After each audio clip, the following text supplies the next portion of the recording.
Subject যেটা থাকবে সেটা সবসময় অবজেক্টে কনভার্ট হবে, ঠিক আছে, আর অবজেক্টটা হবে সাবজেক্টে। ওকে, আমি এখানে বললে বুঝিয়ে দিচ্ছি, সাবজেক্ট হবে object.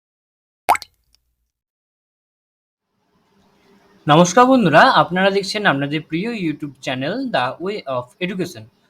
I am Ritwik from the way of education.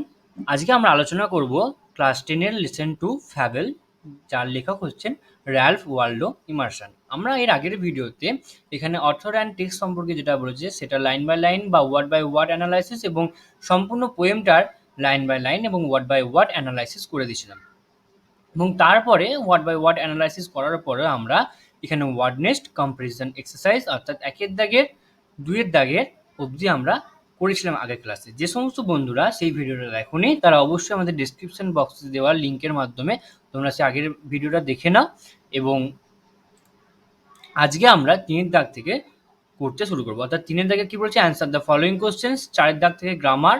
ওকে, 4-এর দাগের পাশের দাগে গ্রামার আছে, 4-এর দাগে আছে হচ্ছে ফ্রেজাল ভার্ব এবং পাশের দাগে আছে ভয়েস চেঞ্জ, এবং 6-এর দাগ থেকে আছে হচ্ছে রাইটিং অ্যাক্টিভিটিস। ওকে, 6-এর দাগের একটা কি বলেছে, 6-এর দাগেরটা বলেছে যে একটা বন্ধুকে চিঠি লিখতে, লাইব্রেরি পাবলিক লাইব্রেরিতে কেন আমরা ভিজিট করবো বা তোমার বন্ধু কেন ভিজিট করবে সেই কারণে, এবং আর 7-এর দাগেরটা বলেছে হচ্ছে benefits of early morning exercise.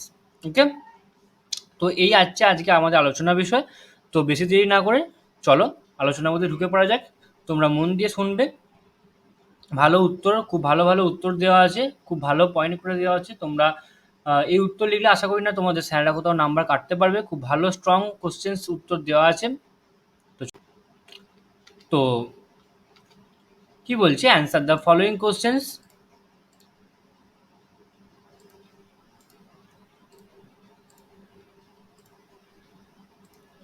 Answer the following questions. Who had a squirrel with the squirrel? The mountain had a squirrel with the squirrel. Okay, the mountain had a squirrel with the squirrel. Next কি বলছে, what is not a disgrace to the squirrel? Occupying his place is not a disgrace to the squirrel. Next কি বলছে, what is the, আজকে পেনটা খুব disturb করছে, sorry, what is it that the squirrel does not deny? The squirrel does not deny that the mountain makes a pretty squirrel track.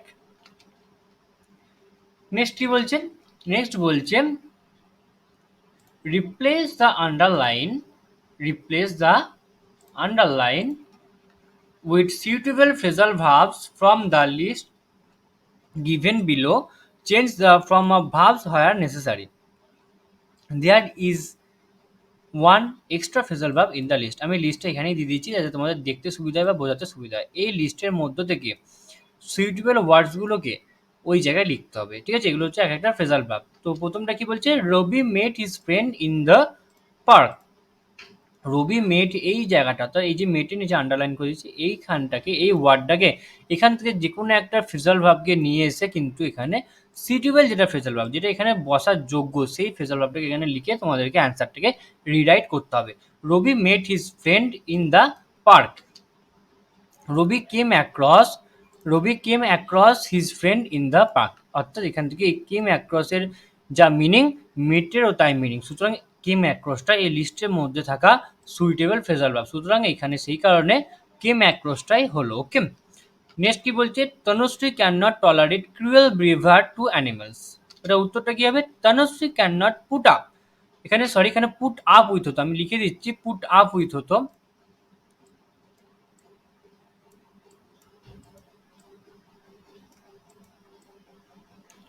Put up with cruel behaviour to animals. যেহেতু টলারেটের সাথে put আপই যায়, সবসময় টলারেটের মাথায় রাখবে, টলারেটের সাথে সবসময় put up with. Okay, next কি বলছে, হিজ প্রপোজাল ওয়াজ রিজেক্টেড। এটা হবে কি, হিজ প্রপোজাল ওয়াজ টার্ন ডাউন, অর্থাৎ রিজেক্টেডের যে রিজেক্টেড, এটার জন্য সুইটেবল ফ্রেজাল ভার্ব হচ্ছে টার্ন ডাউন। ওকে, এটার জন্য সুইটেবল ফ্রেজাল ভার্ব হচ্ছে টার্ন ডাউন, সেই কারণে রিজেক্টের জায়গায় বসে যাচ্ছে টার্ন ডাউন। অর্থাৎ পুরো সেন্টেন্সটা কিন্তু একই থাকছে, কিন্তু এই যে রিজেক্টের জায়গায় যেটা ফ্রেজাল ভার্ব হবে সেইটা শুধু সেই জায়গায় বসে যাচ্ছে। ওকে, নেক্সট কি বলছেন, নেক্সট বলছে change the voice of the following sentences. প্রথমেটা কি বলছে লক দ্য ডোর, এটা কি হতে হবে let the door be locked, let the door be locked. Next বলছে Asim knows the solution to this problem, তো এটা উত্তর কি হবে the solution to this problem is known to Asim. তোমরা যারা জানো না তাদের ক্ষেত্রে বলে দিচ্ছি একটা কথা, ভয়েস চেঞ্জের ক্ষেত্রে সাবজেক্টটা সাবজেক্ট যেটা থাকবে সাবজেক্ট যেটা থাকবে সেটা সবসময় অবজেক্টে কনভার্ট হবে, ঠিক আছে, আর অবজেক্টটা হবে সাবজেক্টে। ওকে, আমি এখানে বললে বুঝিয়ে দিচ্ছি, সাবজেক্ট হবে অবজেক্ট এবং অবজেক্ট হবে সাবজেক্ট। সেই কারণে দেখো Asim nose the solution to this problem, এখানে প্রবলেমটা ছিল অবজেক্ট, কিন্তু ভয়েস চেঞ্জের সময় এই অবজেক্টটা হয়ে যাবে সাবজেক্ট। ওকে, বা এটাও ছিল যেহেতু এটা দুটো এখানে অবজেক্ট আছে সেই কারণে এখানে এই যে এইটাকে আমরা সাবজেক্ট হিসেবে নিয়ে আসবো। সুতরাং the solution to this problem, তাহলে পুরোটাকেই আমরা অবজেক্টে নিয়ে নিলাম। The solution to this problem is known, এটা বিভাগ বসবে এবং ভার্বের পিপি ফর্ম অর্থাৎ পাস্ট পার্টিসিপেল ফর্ম বসবে, দিয়ে হবে নোন টু আসিম। সবসময় আমি একটা কথা বলে রাখি, সবসময় কিন্তু বাই হয়, বাই, কিন্তু নো বা নোনের পরে কিন্তু সর্বদা টু হয়, এটা কিন্তু তোমরা মাথায় রাখবে। অনেকেই কিন্তু এটা ভুল করো, নোয়ের পরে বা নোন অর্থাৎ নোয়ের পিপি ফর্ম হচ্ছে নোন, নোনের পরে সবসময় কিন্তু টু হয়, কিন্তু এছাড়া এটা বাদে সবসময় কিন্তু বাই হয়। তারপরে কি বলেছে I had written a letter, এটা কি বলছে তোমরা দেখো এখানে দেখতে পাচ্ছ, আমি তোমাদের ভালো করে বুঝিয়ে দিচ্ছি। এ লেটারটা এখানে অবজেক্ট, তো এটাকে সাবজেক্ট করে নিয়ে চলে এলাম। এ লেটার যেহেতু এখানে হ্যাড আছে সুতরাং হ্যাড বসলো এবং হ্যাডের পরে ভার্ব যখন ভয়েস চেঞ্জ করবো তখন বিন বসাতে হবে, তো হ্যাড বিন এটা পিপি ফর্মই আছে অর্থাৎ পাস্ট পার্টিসিপাল ফর্মে আছে। Written by me, by me দেখো এখানে বাই হলো, কিন্তু নোনের পরে সব সময় টু হবে, সব সময় টু হবে নোনের পরে, এটা তোমরা বুঝতে পারলে। সাবজেক্টটা বা অবজেক্টটা সাবজেক্ট হবে, তারপরে বিভাগ বসবে এবং যদি হ্যাজ থাকে তাহলে তারপরে বিন হবে, তারপর ভার্বে পিপি ফর্ম হবে এবং তারপরে লাস্টে বাই হবে প্লাস হচ্ছে অবজেক্ট অর্থাৎ সাবজেক্টটা হয়ে যাবে অবজেক্ট। অনেক লিস্ট আছে যেগুলো হচ্ছে মানে আইটা যেমন মি হলো, ঠিক আছে, বাই মি, ঠিক আছে, এইরকম যে আইটা যে মি হলো কেন হলো এই নিয়ে আমরা অলরেডি আমাদের গ্রামারের যে পোর্শনের যে ক্লাসটা হয় অর্থাৎ সমস্ত যে মানে একদম লো লেভেল টু আল্ট্রা লেভেলের যে ক্লাসটা হয় সেই ক্লাসটার মধ্যে আমরা এখন সেন্টেন্স নিয়ে আলোচনা করছি। তোমরা যে সমস্ত বন্ধুরা ওই ভিডিওগুলো দেখোনি তারা অবশ্যই আমাদের ওই ভিডিওগুলো দেখে নেবে এবং আমরা আই বাটনেও আমি এই লিঙ্কটা দিয়ে রাখছি প্লে লিস্টে, তো তোমরা ওই ভিডিওগুলো দেখে নেবে এবং এরপরে আমরা কিন্তু আস্তে আস্তে স্টেপ ওয়াইজ কিন্তু আমরা ভয়েস চেঞ্জের দিকে আগাবো, তখন কিন্তু এই জিনিসটা তোমাদের পুরো আরও ক্লিয়ার করে বলে দেবো। তো তোমরা এখনো পর্যন্ত যারা দেখোনি তারা আমাদের প্লে লিস্টে দেওয়ার লিঙ্কের মাধ্যমে আমাদের আই বাটনে দেওয়ার লিঙ্কের মাধ্যমে তোমরা দেখে নাও। ওকে, নেক্সট কি বলছে, নেক্সট বলছে write a letter to your friend with 100 words advising her or him to visit the public library in her or his locality as frequently as possible. Okay, next কি বলছে, এখানে একটু তোমাদের দেখাতে হবে আমাকে এই পাশে সবসময় অ্যাড্রেস এবং ডেট দিতে হবে যেটা তোমার নিজের। ওকে, এখানে লিখবে মাই ডিয়ার এবিসি, অর্থাৎ এবিসি মানে কি, এবিসি মানে হচ্ছে এখানে তোমার প্রিয় বন্ধু, সেটা ছেলে হোক বা মেয়ে হোক, তোমার প্রিয় বন্ধুর নাম এখানে লিখবে, দিয়ে লেখাটা কিন্তু এই জায়গা থেকে শুরু করবে। দেখো প্রতিটা প্যারাগ্রাফ কিন্তু সেম পজিশনে আছে, সেম পজিশনে। কি বলছে দেখো, I hope you are all you are all will with the blessing of God, we are also fine here, it has been our habit to exchange ideas on different matters. And in my last letter, I told you about the benefit of visiting in library. Shortly হতো, okay? Shortly.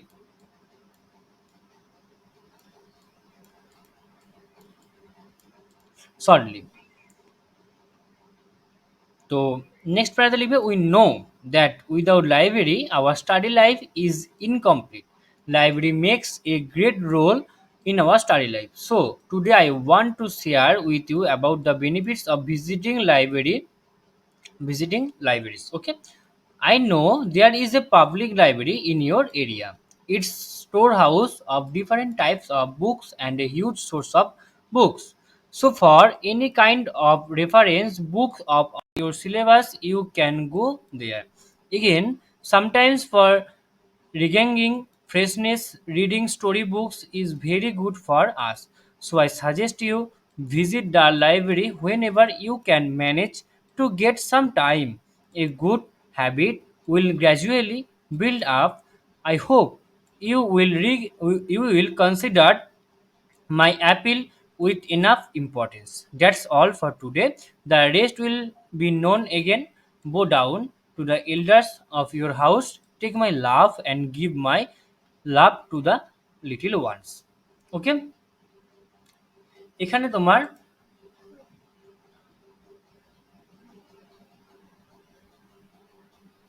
Sorry এখানে তোমার your loving friend এবং এখানে এই জায়গায় তুমি তোমার নিজের বন্ধু মানে তোমার নিজের নাম দেবে, এখানে ইয়োর নেম অর্থাৎ তোমার নাম হবে এবং এখানে তোমার বন্ধুর নাম, তোমার বন্ধুর বাবার নাম এবং বন্ধুর অ্যাড্রেসটা এখানে লিখতে হবে। অর্থাৎ এখানে village or city, post office, block বা police station, pin number and state অর্থাৎ ওয়েস্ট বেঙ্গল। ওকে, নেক্সট কি বলছেন? নেক্সট বলছে write a paragraph on the benefits of early morning exercise using the following points: good for health, fresh air, keeps one active throughout the day. কি বলছে প্যারাগ্রাফটা আমরা পড়ি। Benefits of early morning exercise এরমভাবে একটা মাঝামাঝি একটা heading দেবে, দিয়ে একটুখানি ছেড়ে লিখতে শুরু করবে। To lead a healthy life we know that health and exercise are two sides of the same coin. Morning exercise has a lot of benefits, এখানে একটা অফ হবে, of benefits. It gives a fresh beginning to the day. As a result of regular morning exercise, the body becomes fit and all parts work actively.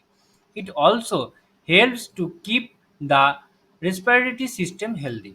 It is a very good habit because it is several advantages. Morning exercise helps a man get the fresh air from environment. This fresh air is good for both the body and mind. Morning exercise gives a good start for the whole day's work. In order to do morning exercise regularly, one needs to wake up early in the morning. A person who does morning exercise regularly is sure to have enough energy in the day's work. A person who does morning exercise regularly can easily concentrate on anything and meditate over anything serious. He can feel refreshed and energetic after some try-some job. He can attain the power of understanding and reasoning. Last but not least, it is an independent exercise, and so whoever wishes to cultivate it can do so with ease. তো আজকে আমাদের আলোচনা এইটুকুই। ভিডিওটা ভালো লেগে থাকলে তোমরা অবশ্যই লাইক করবে, কমেন্ট করবে এবং শেয়ার করবে। এবং এখনো পর্যন্ত যে সমস্ত বন্ধুরা আমাদের চ্যানেলে নতুন তারা অবশ্যই আমাদের চ্যানেলটি সাবস্ক্রাইব করবে, কারণ তোমরা দেখতে পাচ্ছ যে আমরা কত ভালো করে তোমাদের জন্য প্রেজেন্টেশন করছি এবং কত ভালো ভালো নোট তোমাদের জন্য রেডি করছি। তো এরকম ভালো ভালো নোট এবং ভালো ভালো প্রেজেন্টেশন সহ নোট দেখতে গেলে তোমরা অবশ্যই আমাদের চ্যানেলটা সাবস্ক্রাইব করে দাও এবং পাশে থাকা বেল বাটনটা ক্লিক করে দাও, যাতে আমাদের চ্যানেলে আপলোড করা ভিডিও তোমাদের কাছে সবার প্রথমে পৌঁছে যায়। তোমরা আমাদের সাপোর্ট করে পাশে থাকো। ধন্যবাদ।